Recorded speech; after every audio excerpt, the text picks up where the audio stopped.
Bienvenue, imprudent mortel. Connaissiez-vous la coutume du dieu d'osier, plus exactement du géant d'osier? Cela a donné lieu à 2 films hollywoodiens, mais saviez-vous que cela avait ses racines probables dans la religion des Celtes? Alors approchez-vous du feu et asseyez-vous, et écoutez l'histoire cruelle du dieu d'osier.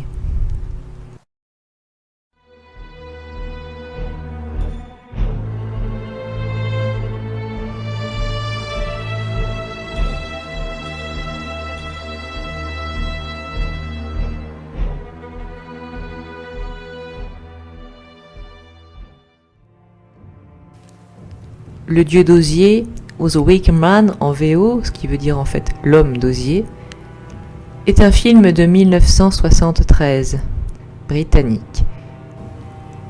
Si vous ne l'avez pas vu, allez-vous-en.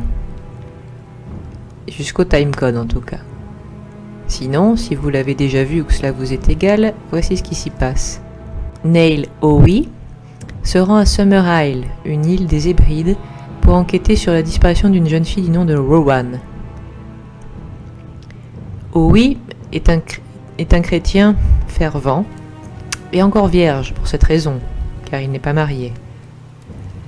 Il réalise que les habitants de l'île rendent hommage aux anciens dieux païens, ce qui inclut entre autres de danser tout nu autour de feu. Bref, il respecte en fait ce type de religion que nous avions aussi pu voir dans Midsommar.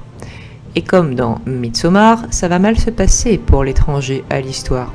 Le pic des célébrations païennes est le 1er mai. Howe vole le costume de fou de l'aubergiste afin de s'infiltrer dans le défilé où il y a toute une procession de personnes déguisées en diverses créatures. Howe en est venu avoir la conviction que Rowan, la petite fille, est une victime choisie pour un sacrifice humain qui aura lieu ce jour-là.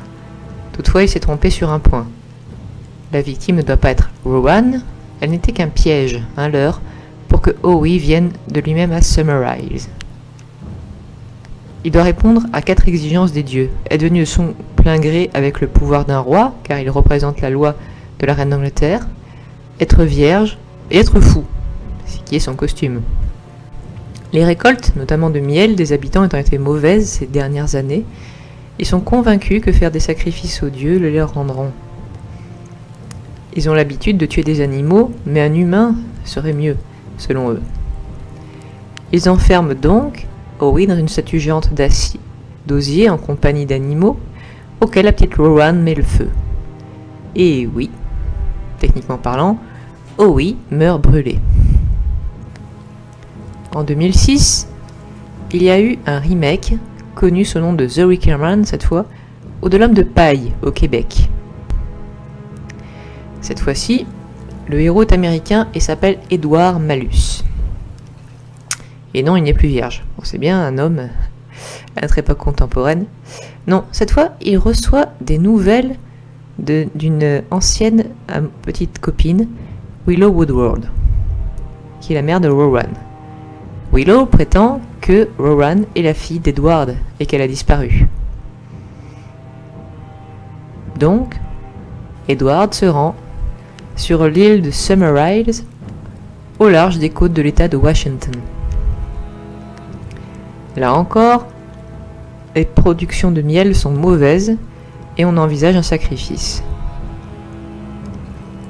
Là encore, Edward croit d'abord que Rowan est la future victime, avant de réaliser qu'il s'agit de lui. Et oui, dans le film, Edward est allergique aux abeilles. Et cela nous a donné la scène inoubliable où le pauvre Nicolas Cage hurle « Not bee !» donc pas les abeilles, quand les habitants lui enferment la tête dans une cage où ils ont lâché des abeilles, avant de le brûler dans l'homme de paille donc. Il s'avère que les femmes de l'île s'en vont spécifiquement séduire des représentants de la loi sur le continent afin de concevoir des enfants d'elles. C'est ce que leur religion les incite à faire, pour plus tard pouvoir piéger les pères et les faire revenir sur l'île, où ils deviennent des sacrifices humains. Impossible que tout cela existe, me diriez-vous? Eh bien, il existe encore des païens à l'heure actuelle. Mais effectivement, rien ne prouve qu'ils fassent des sacrifices humains et je ne pense pas que nous entendrions parler aux nouvelles. En revanche, qu'en est-il donc pour des sacrifices dans les racines de leur religion? Selon le géographe grec Strabon, l'usage des sacrifices humains chez les Gaulois était en fait attesté. On cite plusieurs formes de sacrifices humains chez eux, je cite. Par exemple, on tuait certaines victimes à coups de flèche, on les crucifiait dans les temples, on confectionnait une effigie géante de paille et de bois, et après avoir jeté dedans des bestiaux, animaux sauvages de tout genre et des hommes, ils en faisaient un holocauste. Après la conquête romaine de la Gaule, cela fut interdit. Voilà qui doit sembler bien terrible. Mais rassurez-vous, on n'est pas tout à fait certain que ça soit vrai. Après tout, l'histoire est écrite par les vainqueurs. Il est possible que Strabon ait eu pour source d'inspiration la guerre des Gaules de César.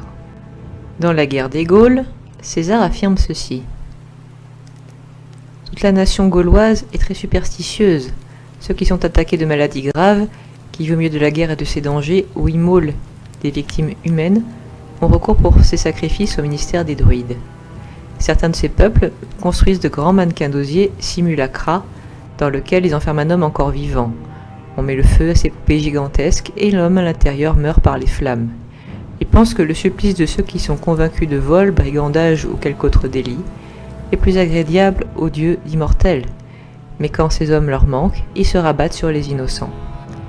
Selon certains historiens, César procédait à certaines déformations historiques pour prouver qu'il s'agissait d'un peuple barbare et justifier son action en Gaule. Il est possible qu'en réalité, les mannequins d'osier n'auraient fait qu'une fonction servant à préparer le corps des ennemis tombés au combat, et en quelque sorte d'être un trophée de la victoire.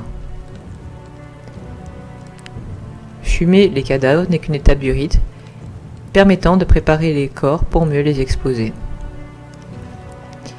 C'est sûr, c'est plus facile à entendre. Mais après tout, peut-on être certain que cette coutume n'existait pas? J'espère que cette histoire vous aura intéressé. Je vous donne rendez-vous la semaine prochaine. Si vous voulez me soutenir, voyez le lien en description de Utip et Tipeee. N'oubliez pas de vous abonner, de mettre un pouce bleu, de commenter et de regarder sous votre lit avant d'éteindre la lumière. Au revoir, imprudent mortel.